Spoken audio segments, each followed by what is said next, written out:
हाय। जब माची देव ने चंदैया को लिंग को पुनः प्राप्त करने के लिए कहा, तब चंदैया ने कहा, जी नहीं, मेरा दृढ़ निश्चय है, इसे मैं बदलूंगा नहीं। बार बार बदले वह कैसा सिद्धांत? एक को छोड़कर दूसरे को ग्रहण करे तो तीनों में एक भी नहीं।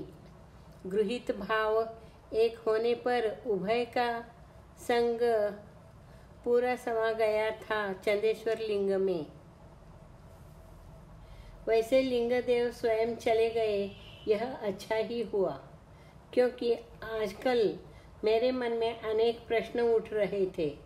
जैसे लिंग को शरीर पर धारण करते रहना झंझट का काम है। अब धारण किया है तो त्रिकाल पूजा करनी ही चाहिए, और पूजा के लिए धूप, दीप, जल, भोग आदि का प्रबंध करना चाहिए। यह सब करने से कायक में बाधा आती है।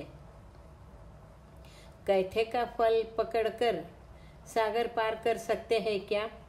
लिंग पूजा के लिए षोडशोपचार चाहिए, धूप, दीप, भोग, जल आदि चाहिए।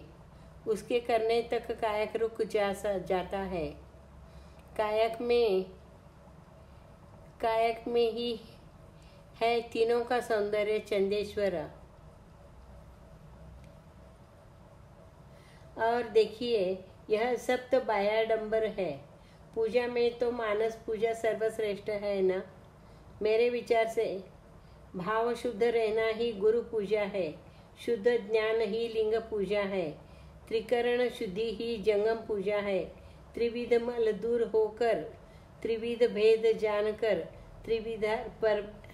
त्रिविधार्पण को अर्पित कर जो स्थिर है वही चंदेश्वर लिंग के लिए अर्पित है।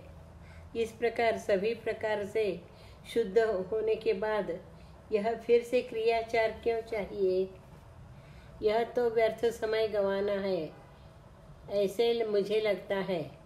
और जो मुझे सत्य लगता है उसी का मैं अनुशीलन करता हूँ। और असली बात रह ही गई, चतुर चंदैया ने विषय को ही बदल डाला। यह लिंगैया मेरा पीछा छोड़ने को तैयार नहीं है। यह कहता है यह मेरे यहाँ रहकर काम करेगा। मेरा काम बहुत बड़ा तो नहीं है, फिर भी आपको साक्षी रखकर मैं इसे अपने घर में रख सकता हूँ। लिंगैया के ओर देखकर उन्होंने कहा, तो लिंगैया, मैं माची देव जी को साक्षी रखकर तुम्हें स्पष्ट कर रहा हूँ कि मैं घास से रस्सी बुनता हूँ।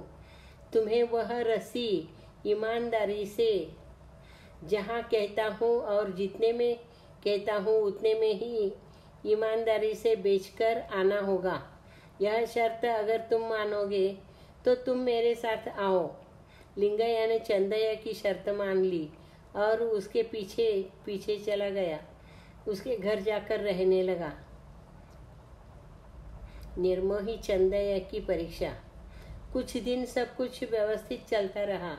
नूलिये चंदैया घास लाकर रस्सी बनाकर लिंगैया को देते थे और उसे कहाँ और कितने में बेचना है यह कहते थे।